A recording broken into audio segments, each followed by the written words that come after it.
Selamat datang kembali di materi atau mata kuliah online IT for Finance atau IT untuk manajemen keuangan. Kita masih ada di bab tentang Accounting Information System bagian keempat. Bagi yang belum melihat bagian ke-1 sampai dengan bagian ketiga, silakan dicek di playlist. Di bagian ke-1, saya menjelaskan tentang definisi dari sistem dan transformasi data menjadi informasi.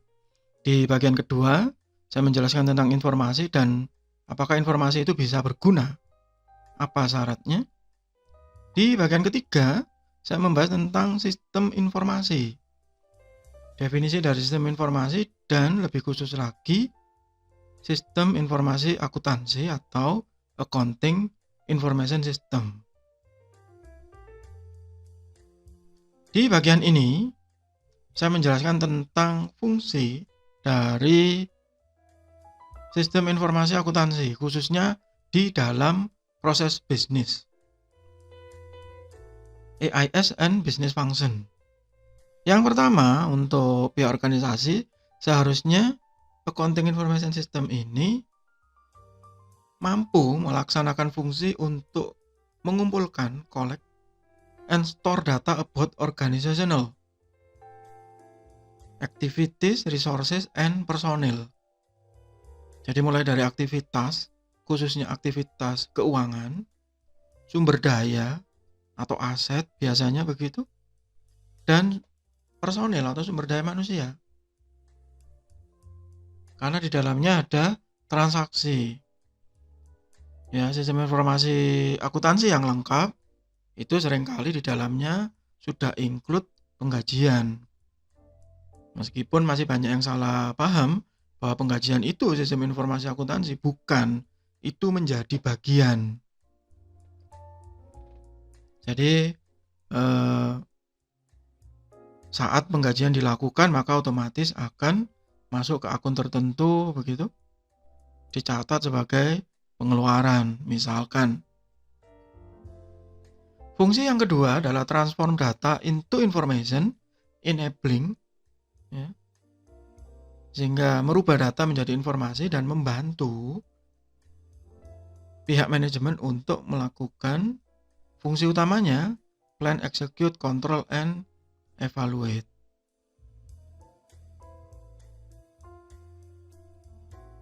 Fungsi utama manajemen ya. Yang ketiga, provide adequate control to safeguard. Ini khususnya untuk pencatatan aset, begitu, dan data-data yang terkandung di dalamnya, entah itu yang bergerak atau tidak bergerak.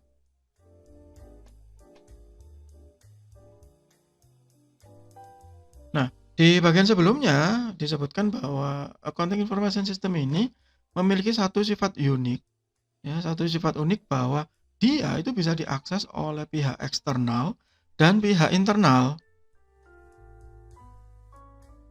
Karena sudah saya sebut sebelumnya bahwa tidak semua sistem informasi itu bisa diakses pihak eksternal.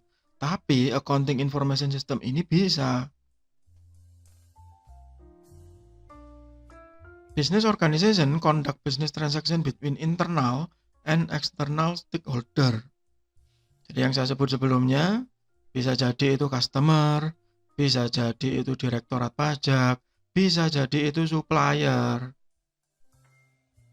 bisa jadi itu konsultan, bisa jadi itu auditor publik misalkan.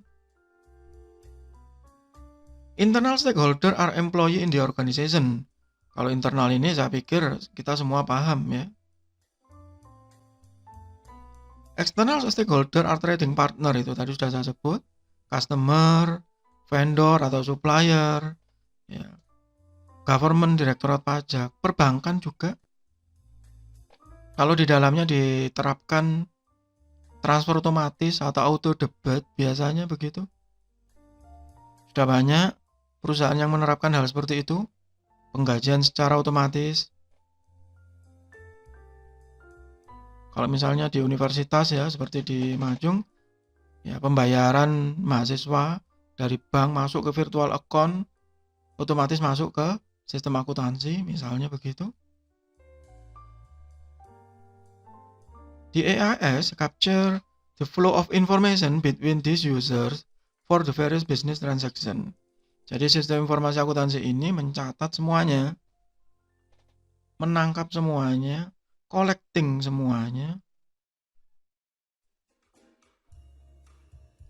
dan memelihara semuanya. Baik itu untuk internal ataupun untuk eksternal.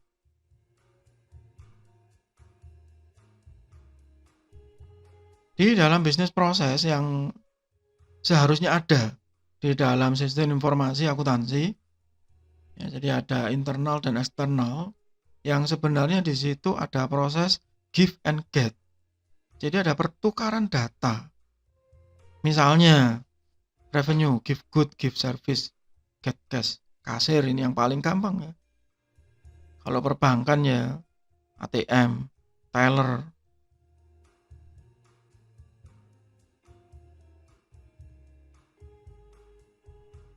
Expenditure, pengeluaran. Misalnya uang transport. Sebelum dimasukkan ke sistem, sebelum dientrikan transaksinya, maka di situ ada nota segala macam. Nah, nota itu kan luaran dari pihak luar yang kemudian menjadi masukan atau inputan untuk ke sistem informasi akuntansi. Jadi ada get and give. Production ini kalau manufaktur terutama, give labor and give raw material. Pembelian bahan baku. Sehingga akhirnya menjadi bahan jadi, ya, produk yang dipasarkan. Belum dibeli ya, hanya dikeluarkan saja untuk dipasarkan. Production biasanya. Ini tadi yang sudah saya sebut beberapa kali, penggajian.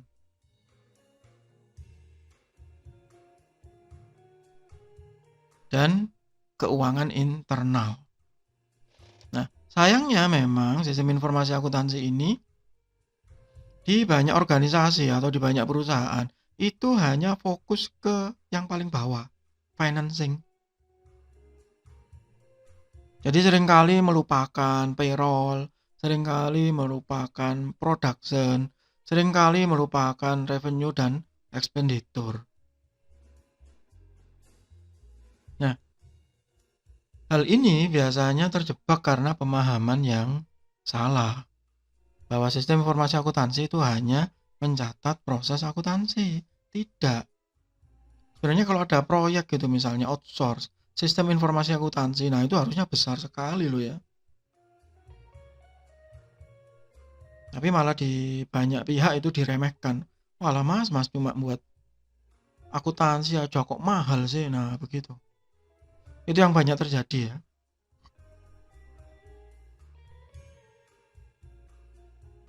Itu yang banyak terjadi sekarang.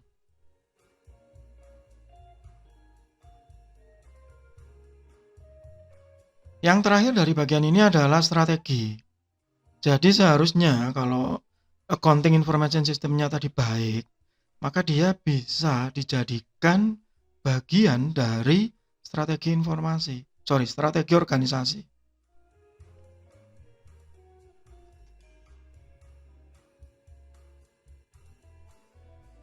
Strategi nanti akan saya bahas di bagian yang berbeda. Secara umum, strategi adalah tujuan utama dari organisasi yang akan dicapai.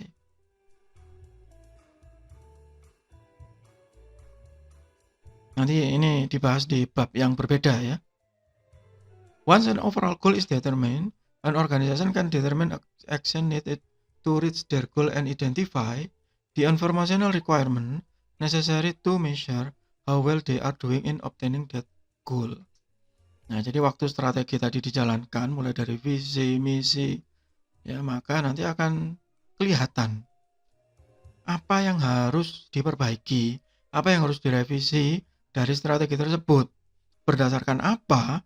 Berdasarkan laporan atau informasi yang dikeluarkan oleh Accounting Information System. Misalnya, waduh, ini ternyata di produksi itu ada peningkatan harga bahan baku. Kemudian tiba-tiba si manajer keuangan tadi langsung memvonis, waduh kalau gitu kita harus menaikkan harga. Nah, setelah dilihat informasinya dari sistem informasi akuntansi, ternyata bahan baku yang naik tadi harganya itu tidak terlalu signifikan kok mempengaruhi. Nah, itu fungsinya sistem informasi akuntansi. Dari laporan kita tidak mengalami kenaikan anggaran untuk pembelian bahan baku secara signifikan. Artinya, meskipun bahan baku tadi naik, kita masih bisa profit kok dengan harga yang sama. Misal begitu. Contoh ya. Itu contoh sederhananya. Ya, jadi memang accounting information system yang baik itu menjadi salah satu unsur penting di dalam pelaksanaan strategi organisasi atau perusahaan. Itu untuk sementara di bagian ini. Kita akan lanjut lagi di bagian berikutnya, masih di bab tentang accounting information system. Semoga bermanfaat. Tetap sehat, tetap semangat. Terima kasih.